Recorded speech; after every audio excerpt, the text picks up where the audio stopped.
प्यारे विद्यार्थियों, good morning. हम सब हमारी पाठ्य पुस्तक से सीखे तृतीय पाठ्य गोदोहनम नामक नाटक के बारे में पढ़ रहे हैं। आज तृतीय दर्शन के जो छठवां गद्यांश है उसके बारे में पढ़ेंगे। कल हमने पांचवा गद्यांश पढ़ा तृतीय दर्शन का और उसके आगे आज छठवां पढ़ेंगे। तो सबसे पहले प्रारंभ करने से पहले एक बार पुनः यह नाटक किसके द्वारा लिखा गया है, कौन से नाटक से लिया गया है और इसका क्या उद्देश्य है। तो हम बार बार चर्चा कर चुके हैं कि यह नाट्यांश कृष्णचंद्र त्रिपाठी के द्वारा रचित चतुर्वहम पुस्तक से संक्षिप्त रूप से संपादित किया गया है। इस नाटक में एक ऐसे व्यक्ति के बारे में बताया गया है जो धनवान और सुखी होने का इच्छुक है या इच्छा रखता है। तो इसे पढ़ने से पहले तृतीय दर्शन का जो कल हमने पढ़ा एक बार पुनः उसके बारे में चर्चा कर लेते हैं। तो चंदन और मलिका के बीच में जो वार्तालाप हो रही है उसके बारे में था। तो पहले पढ़ते हैं, जो कल हमने पढ़ा उसको वापस एक बार पुनः दोहराते हैं। चंदन प्रसन्न होकर अंगुलियों पर गिनते हुए, अरे 30 लीटर दूध, उससे तो बहुत सा धन प्राप्त कर लूँगा। यानी उसने कहा 30 लीटर दूध, तो 30 लीटर दूध से मैं बहुत सारा धन प्राप्त कर लूँगा। नंदिनी को देखकर, अर्थात अपनी गाय की ओर देखकर, अरे नंदिनी, तेरी कृपा से तो मैं धनवान हो जाऊँगा, कि तेरी कृपा से या दया से मैं धनवान हो जाऊँगा। प्रसन्न हुआ वह गाय की बहुत सेवा करता है। तो ऐसा विचार करके वह प्रसन्न होता है और अपनी गाय की सेवा करता है। चंदन सोचता है महीने के अंत में ही दूध की आवश्यकता होती है। तो चंदन मन में विचार करता है कि महीने के अंत में ही दूध की आवश्यकता होती है। यदि प्रत्येक दिन दूध निकालता हूँ तो दूध सुरक्षित नहीं रहेगा, और यदि मैं प्रत्येक दिन दूध निकालूंगा तो दूध सुरक्षित नहीं रहेगा। अब क्या करूँ? अच्छा, तो महीने के अंत में ही पूरा दूध दुह लूँगा। तो अंत में विचार करता है कि महीने का जो अंत होगा उसे मैं पूरा दूध एक साथ निकालूंगा। इस प्रकार क्रमशः 7 दिन व्यतीत हो जाते हैं। तो इस प्रकार से विचार करते हुए 7 दिन व्यतीत हो चुके हैं। सप्ताह के अंत में मलिका लौट आती है और सप्ताह के अंत में मलिका भी लौट आती है। आते ही मलिका से कहते हैं, मलिका, पहले मलिका प्रवेश करके, स्वामी मैं लौट आई हूँ। तो मलिका जो उसकी पत्नी के रूप में वो प्रवेश करके, स्वामी मैं लौट आई हूँ। प्रसाद चखो, कि जो मेरे पास में प्रसाद था, लड्डू के बारे में तुम लालसा कर रहे थे, उन प्रसाद को चखो। चंदन लड्डू खाता है और बोलता है। तो चंदन लड्डुओं को खाता है और बोलता है। चंदन, मलिका, तुम्हारी यात्रा तो अच्छी तरह सफल हो गई। हे मलिका, तुम्हारी जो यात्रा थी वो तो अच्छी तरह से सफल हो गई है। काशी विश्वनाथ की कृपा से प्रिय निवेदन करता हूँ, और काशी विश्वनाथ की दया से मैं प्रिय निवेदन करता हूँ। तो चंदन मलिका को इस प्रकार से कहता है। आज जो हम पढ़ेंगे वो इस प्रकार से है। तृतीय दर्शम, छठवां गद्यांश। तो यहाँ से प्रारंभ करते हैं। मलिका स आश्चर्यम एवं धर्म यात्रा अतिरिक्तम प्रियतरम किम। तो मलिका स आश्चर्यम एवं धर्म यात्रा अतिरिक्तम प्रियतरम किम। तो मलिका आश्चर्य के साथ ऐसी बात है, धर्म यात्रा के अतिरिक्त और क्या अधिक प्रिय हो सकता है।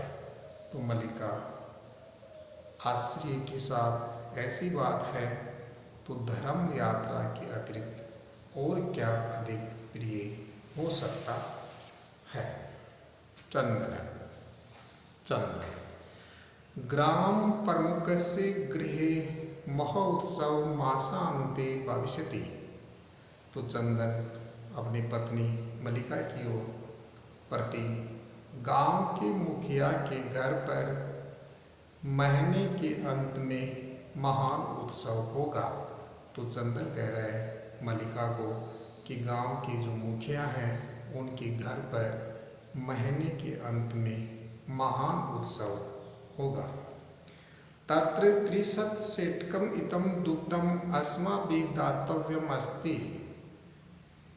वहाँ 30 लीटर दूध हमें देना है और वहाँ पर 30 लीटर जो दूध है वो हमें देना है। मलिका किंतु एतां मात्रां दुग्धम कुतः प्राप्स्यामः। तो मलिका कह रही है किंतु इतना दूध कहाँ से प्राप्त करेंगे, कि इतना 30 लीटर दूध हम कहाँ से प्राप्त करेंगे।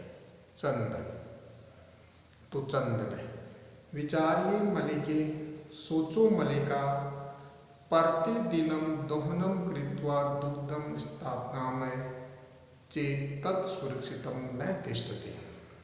हर रोज दूध निकाल कर रख देंगे परंतु वह सुरक्षित नहीं रहेगा। तो चंदन कहता है सोचो मलिका, हर रोज दूध दुह कर रख देंगे परंतु वह सुरक्षित नहीं रहेगा। अतः एव दुग्ध दोहनम न क्रियते। अतः दूध का दोहन नहीं किया जाए, इसलिए हमें दूध नहीं निकाला जाए। उत्सवे दिने एव समग्र दुग्धम दुग्स्यामः। उत्सव के दिन ही सारा दूध दो लेंगे या निकाल लेंगे। मलिका स्वामी त्वं तु चतुरतमः। तुम तो सबसे अधिक चतुर हो। अति उत्तम विचार है, बहुत उत्तम विचार है। अधुना दुग्ध दोहनम विहाय केवलम नंदिनी सेवायाम एव करिष्यामः।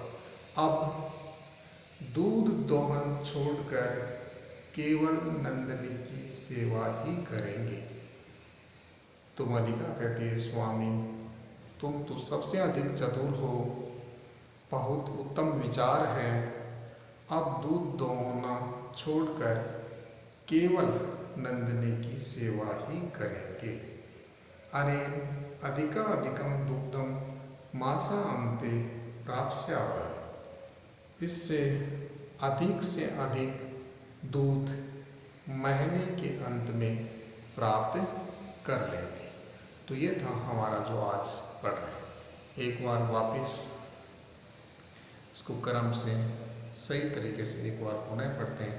तो सबसे पहले तृतीय दर्शन का जो 6वां गद्यांश है इसकी कुछ शब्दार्थ के ऊपर नजर डालते हैं। मलिका प्रति, मलिका से, ग्राम प्रमुख से, गांव के प्रधान के या ग्राम प्रधान के, गृह घर पर, मासान्ते महीने भर बाद, महोत्सव महा प्लस उत्सव बराबर बहुसंधि, महोत्सव महत्वपूर्ण आयोजन भविष्यति होगा।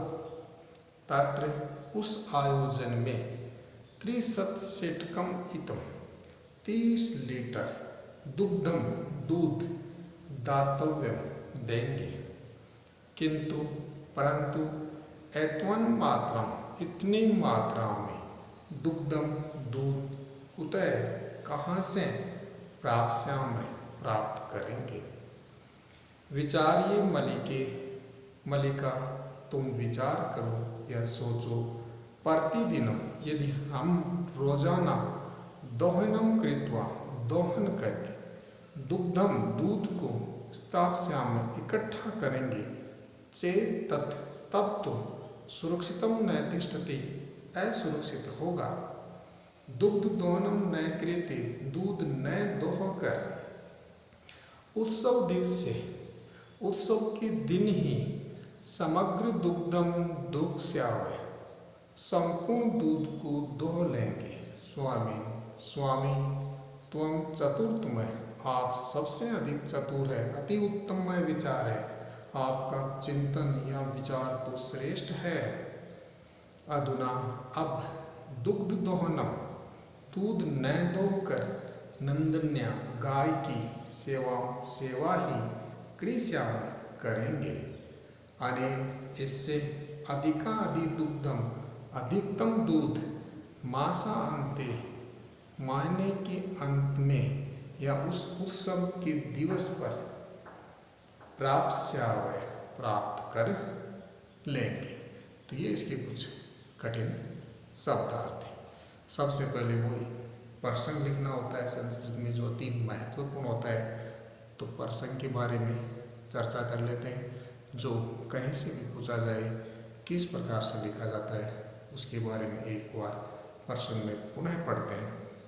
तो प्रस्तुत नाट्यांश हमारी पाठ्य पुस्तक से मूसी के गोदोहनम पाठ से उद्धृत है। तो प्रस्तुत नाट्यांश हमारी पाठ्य पुस्तक से मूसी के गोदोहनम पाठ से लिया गया है या उद्धृत है। यह पाठ कृष्णचंद्र त्रिपाठी